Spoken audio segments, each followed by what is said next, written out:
Good evening, and welcome CHERS Podcast, the podcast dedicated to exploring cutting-edge innovations shaping the future of healthcare training and practice. Today, we're diving deep into the world of clinical simulation, a powerful educational tool transforming how healthcare professionals are trained. Clinical simulation allows learners to practice and perfect their skills in realistic, yet controlled and safe, environments. But what does this really mean for health education? How does simulation enhance learning outcomes? And what challenges and opportunities lie ahead? Let's explore. Let's begin by defining what we mean by clinical simulation.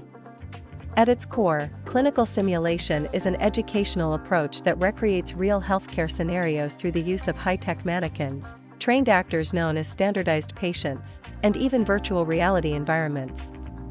These simulations create lifelike clinical settings where learners can practice a wide range of skills, from basic procedures like inserting an intravenous line to complex decision-making during emergency resuscitation. What makes simulation so powerful is the controlled environment it offers. Unlike actual clinical practice, learners can make mistakes, receive immediate feedback, and reflect on their actions, all without any risk to patient safety. This hands-on, immersive learning not only builds technical competence but also sharpens critical thinking, communication, and teamwork skills, which are vital in today's fast-paced healthcare environments. To understand why clinical simulation is so effective, it helps to look at the educational science behind it. Simulation is deeply rooted in adult learning theories that emphasize experiential, active learning. One key framework is Kolb's experiential learning theory, which suggests that learners grasp concepts best when they go through a four-stage cycle, having a concrete experience, reflecting on that experience, forming abstract concepts, and then experimenting with those concepts in new situations. Clinical simulation embodies this cycle perfectly. Learners engage in realistic scenarios, the concrete experience, then reflect on their actions during structured debriefings, which helps consolidate knowledge and improve future performance.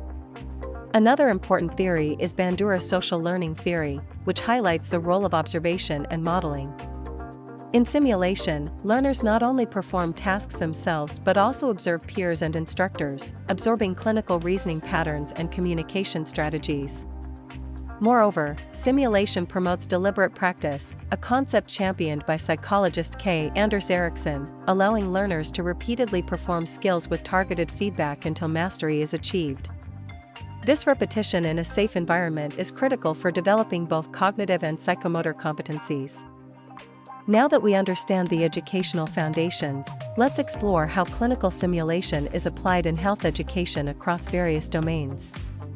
First and foremost, skill acquisition and competency assessment.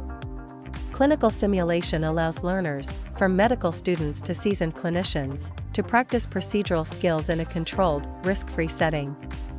For instance, inserting a central venous catheter or performing endotracheal intubation can be rehearsed repeatedly on high-fidelity mannequins that realistically mimic human anatomy and physiological responses. Beyond technical skills, simulation facilitates the development of clinical decision-making and critical thinking. Complex scenarios, such as managing a septic shock patient or responding to a sudden cardiac arrest, challenge learners to synthesize information, prioritize interventions, and adapt to rapidly evolving situations. Clinical simulation isn't just an innovative teaching method, it's an evidence-based approach with a robust foundation in educational research and clinical outcomes. Numerous studies have demonstrated that learners trained through simulation outperform those taught solely by traditional methods in both knowledge acquisition and clinical skill proficiency. For example, a landmark systematic review by Isenberg and colleagues in 2005 identified specific features of effective simulation-based education, including repetitive practice, feedback, and the integration of clinical scenarios that closely resemble real patient encounters. Moreover, simulation training has been linked to improved patient outcomes. In resuscitation medicine, teams that regularly participate in simulation-based training show higher survival rates during cardiac arrest events compared to those without such training. Similarly, simulation has been shown to reduce medical errors by improving communication and teamwork, critical factors in patient safety. Simulation-based mastery learning programs ensure that healthcare providers reach a predefined level of competence before performing procedures on actual patients, thereby reducing complication rates. This methodical approach contrasts with the traditional see one, do one, teach one model, which carries inherent risks. To truly understand the transformative power of clinical simulation, we need to look at how it's being used in real-world educational settings. Around the globe, institutions are embracing simulation not just as a teaching tool, but as a central strategy to elevate clinical competence, interprofessional collaboration, and ultimately, patient safety. Let's begin in Canada. At the University of Toronto, simulation is woven into the fabric of medical education. Their Wilson Center for Simulation and Technology Enhanced Learning is a state-of-the-art facility where students encounter high-fidelity simulations and standardized patient interactions early in their training. This isn't just about learning to perform procedures, it's about developing clinical judgment and communication in complex, lifelike situations. One particularly impactful initiative involved simulation training for neonatal resuscitation. Now, let's shift focus to the United States, specifically Johns Hopkins University, a global benchmark for patient safety and quality improvement. Their Simulation Center is a hub for interprofessional education, where doctors, nurses, and allied health professionals train together in emergency scenarios. A standout example is their rapid response team training. High-fidelity simulations replicate critical care emergencies under pressure, fostering stronger communication, faster response times, and clearer role delineation. And what's striking is that these aren't just academic exercises. The lessons from simulation have directly led to revisions in real hospital protocols, reducing delays and improving outcomes during actual emergencies. Now, coming to Italy, the University of Messina is leading an exciting evolution in simulation-based learning through its Centro di Simulazione e di Didattica Innovativa, or CEDI. This center stands out for its integrative and forward-thinking approach to simulation.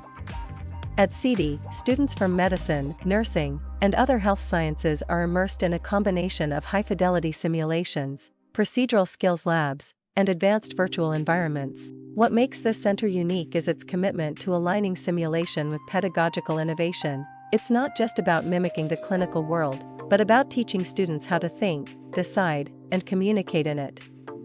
Debriefing plays a central role at CEDI, where structured reflection helps learners unpack not only their technical decisions, but also their emotional responses and ethical reasoning. It's a place where students don't just rehearse tasks, they rehearse being healthcare professionals. What do all these examples have in common?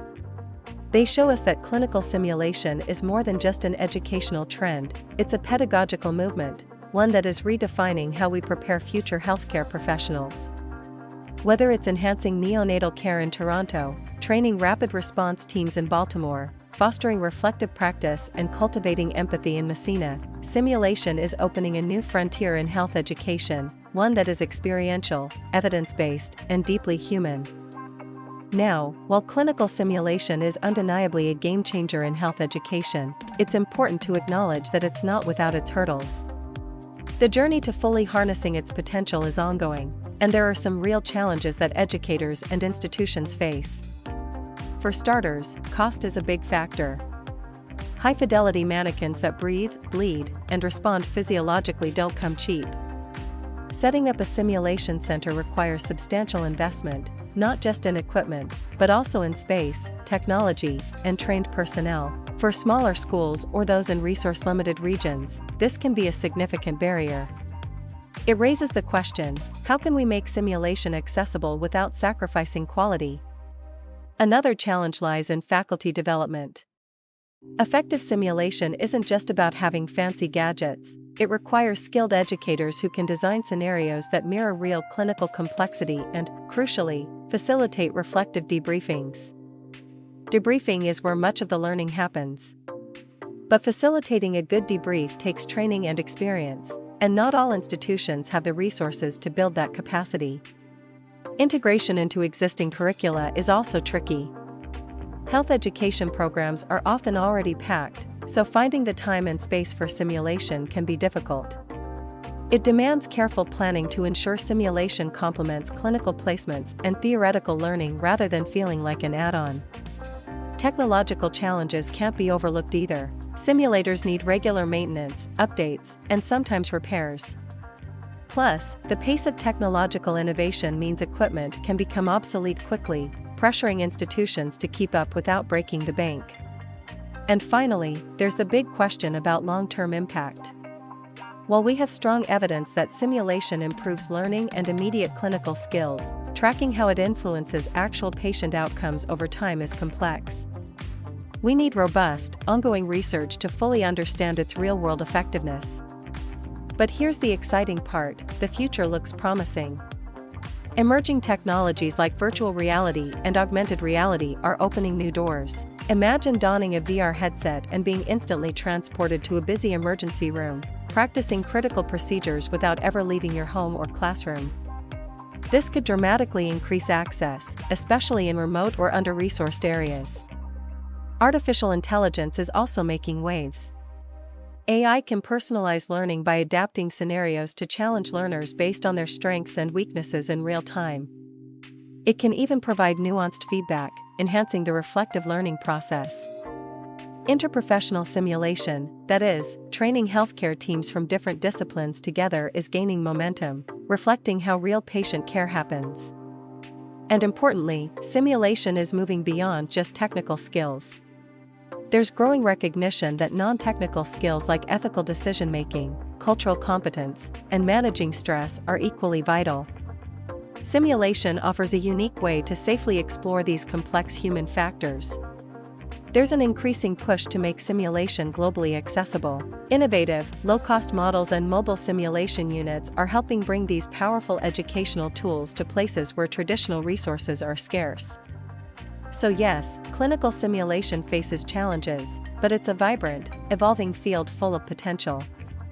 As technology advances and educators innovate, simulation will continue to play a pivotal role in shaping competent, confident, and compassionate healthcare professionals.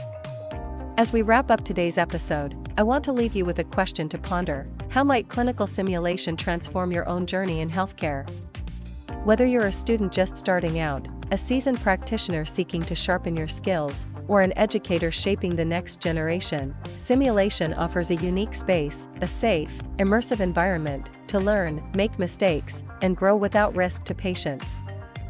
Think about the last time you faced a challenging clinical situation. How would additional practice, real-time feedback, or the chance to step back and reflect have changed the outcome for you and your patient? Simulation brings that opportunity to life. As healthcare grows more complex and fast-paced, tools like clinical simulation will be essential, not just for technical mastery, but for building the communication, teamwork, and decision-making skills that truly make a difference.